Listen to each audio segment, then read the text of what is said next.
ओम शांति। गणेश चतुर्थी का आध्यात्मिक रहस्य।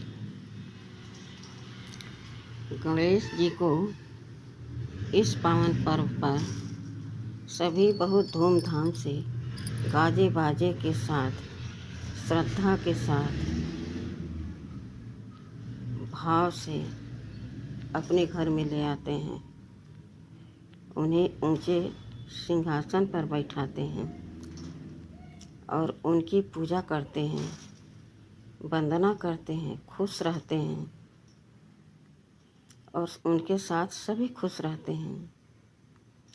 लेकिन जब कभी विघ्न आता है तो हम फेल हो जाते हैं।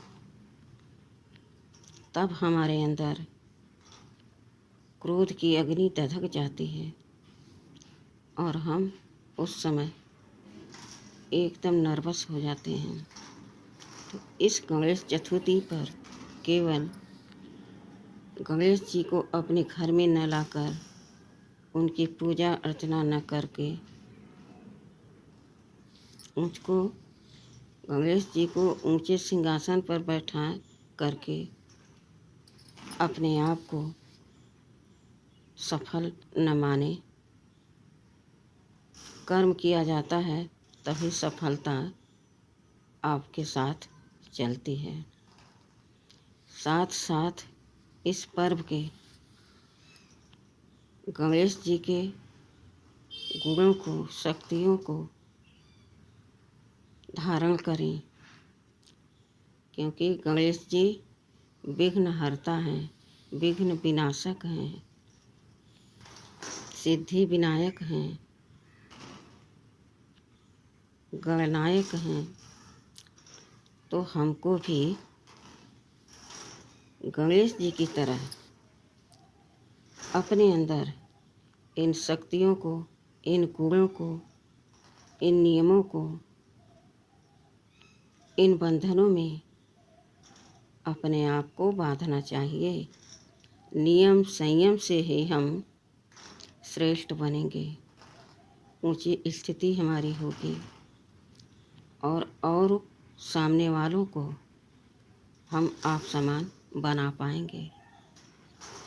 कहा जाता है कि एक बार भगवान भोलेनाथ शंकर जी तपस्या के लिए जा रहे थे। तब उन्होंने माता पार्वती से कहा कि मैं तपस्या करने जा रहा हूँ, तुम्हारे पास कोई नहीं है, इसलिए मैं एक बच्चे का निर्माण करता हूँ और वह तुम्हारी सुरक्षा के लिए तुम्हारे पास रहेगा। तो पार्वती के शरीर से मैल निकाल करके माँ पार्वती ने पुतला बनाया और भोला जी ने उसमें प्राणदान डाल दिए और वह तपस्या करने चले गए। जब 10 साल के बाद भोले शंकर लौटे तो माता पार्वती उस दिन स्नान करने अंदर जा रही थी और गणेश जी से कह रही थी, बेटा तुम दरवाजे पर तब तक खड़े रहना जब तक मैं स्नान करके बाहर न आऊं। इसी बीच में भगवान शंकर जी आ गए और घर में अंदर आने लगे। तब गणेश जी ने उनको रोकने का प्रयास किया, लेकिन शंकर जी उस बच्चे को पहचाना नहीं। उसका सर काटते हुए अंदर चले गए। माँ पार्वती शंकर जी को देख करके घबरा गईं। उनको तुरंत यह एहसास हो गया कि आखिर कैसे अंदर आ गए। उन्होंने कहा, आप अंदर कैसे आ गए? और दौड़ करके बाहर आई तो रोने लगी और कहने लगी, वह मेरा पुत्र है, आपने उसका सर काट दिया, मुझे वही पुत्र चाहिए। तब भोलानाथ ने कहा कि मैं उसी बच्चों के तुम्हें फिर से दे दूंगा। उसी समय एक हाथी का बच्चा उधर निकला और शिव शंकर जी ने उस हाथी के बच्चे का सर काट करके उस बच्चे के सर पर लगा दिया गणेश जी को। पुनः गणेश जी जीवित हो गए। लेकिन पार्वती जी ने कहा,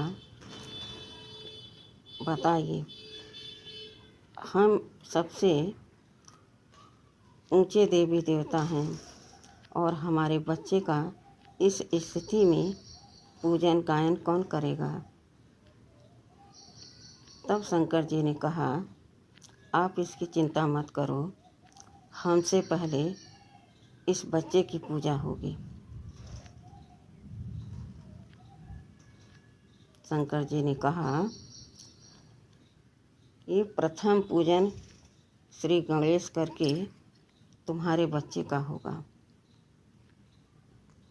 तब से कोई भी शादी विवाह शुभ काम शुरू होगा, उससे पहले श्री गणेश करके श्री गणेश जी की पूजा वंदना अर्चना होती है और यह कामना करते हैं सभी भक्त कि हे विघ्न विनाशक, बिना विघ्न बिना रुकावट के मेरा कार्य पूर्ण हो। तब पार्वती जी ने अपने दिल को तसल्ली दी और खुश हो गई। तभी से श्री गणेश जी की पूजा वंदना शुरू हो गई। गणेश जी के सर का यही एक सूचक है कि जितने भी हमारे अंदर बुराइयां हैं, जो माता पार्वती ने अपने शरीर का मैल निकाल करके एक पुतला बनाया और भोला जी ने उसमें प्राण डाल दिए, तो उसका भावार्थ यही है कि जो हमारे अंदर विषय विकार 63 जन्मों से पनप गए हैं, दुख दे रहे हैं, जब भगवान शिव इस धरा पर आते हैं तो हमारे अहंकार रूपी सर को काट देते हैं अपने ज्ञान तलवार से।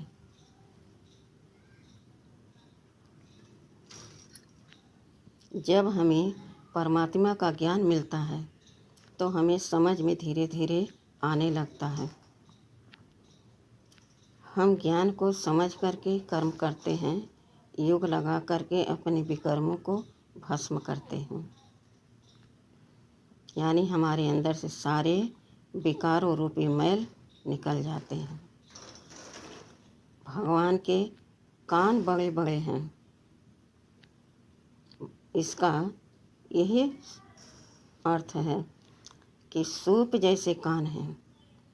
सूप में कोई भी चीज़ डालो तो वह सब कुछ निकाल देता है और जो अच्छा रहता है उसको रख लेता है। यानी कंकड़ पत्थर धूल निकाल करके मोती सूप में रख जाता है, बच जाता है। भगवान गणेश के आँख बहुत छोटी छोटी हैं। यही अर्थ है कि भगवान गणेश जी बुद्धिमानों की बुद्धि हैं। वह दूर तक देखते हैं, अर्थात तीनों कालों तक देखते हैं और उस पर विचार करते हैं, फिर कर्म करते हैं। कहते हैं भगवान गणेश जी के सूंड बड़े लंबे हैं और बड़े मुलायम भी हैं। कब ज़रूरत पड़ने पर जब उनको ऐसा लगता है कि यह काम कर लेना चाहिए, तो बड़े बड़े पेड़ों को उखाड़ करके फेंक देते हैं। लेकिन रहम दिल देखिए, एक छोटा सा नन्हा सा बच्चा उनके पास चला जाए तो बहुत प्रेम से और बहुत जतन से उसी सूंड से उठाकर अपनी पीठ पर बिठा देते हैं। कहने का भावार्थ है कि जितनी टाइट वस्तुएं हैं जो हमें दुख देती हैं, उन्हें उखाड़ के फेंकना है, अपने दिल से निकाल देना है, और जो मुलायम काम की चीज़ें हैं उनको अपने पास रखना है। कहते हैं भगवान की 4 भुजाएं हैं। श्री गणेश जी के 4 भुजे का अर्थ क्या है कि एक में रस्सी है, बंधन है, जिससे प्रेम की रस्सी में हम सब बंधे रहते हैं। दूसरा, हाथ में फर्श है, वह उस फर्श से अपनी बुराइयों को काट देते हैं। तीसरे हाथ में मोदक है, एक एक बूंदी से मोदक बनता है। मोदक बनाना कठिन है, आसान नहीं है, समय भी लगता और बनाने में भी मेहनत लगती है। जो मीठे से मीठे अपने बोल, दृष्टि, कर्म जो उनके संबंध संपर्क में आता है, वो भी मीठा बन जाता है।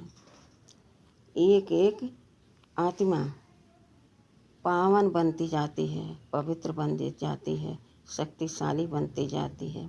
सब एक सूत्र में जैसे कि बंध जाते हैं, पूरा विश्व एक हो जाता है। चौथे हाथ में उनके कमल पुष्प है। इस दुनिया में रहते हुए इन विकारों रूपी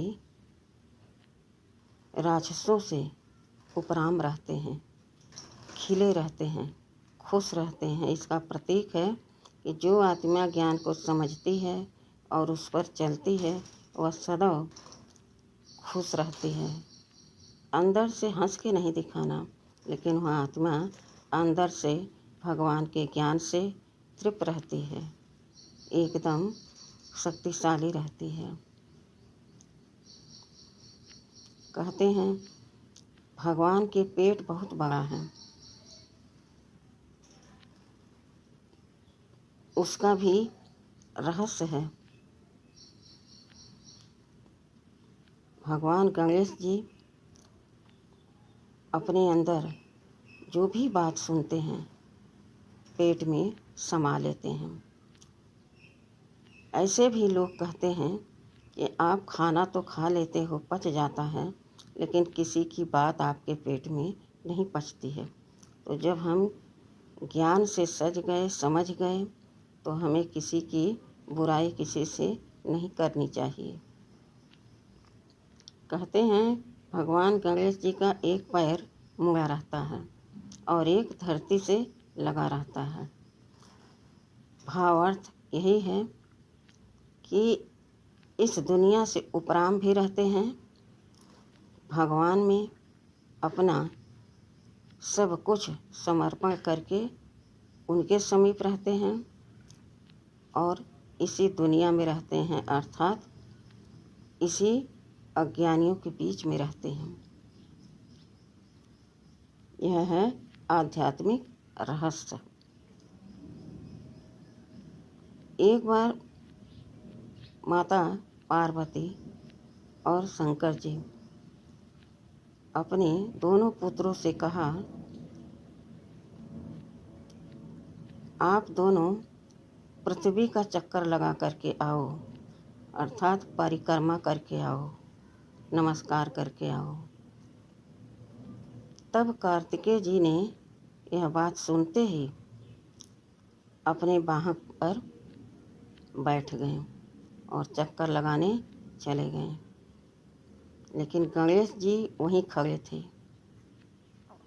तब माता पार्वती ने कहा, क्या हुआ पुत्र गणेश, आप परिक्रमा करने नहीं गए?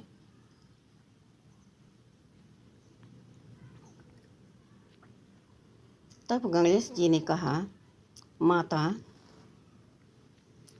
मेरे लिए तो आप ही सब कुछ हो।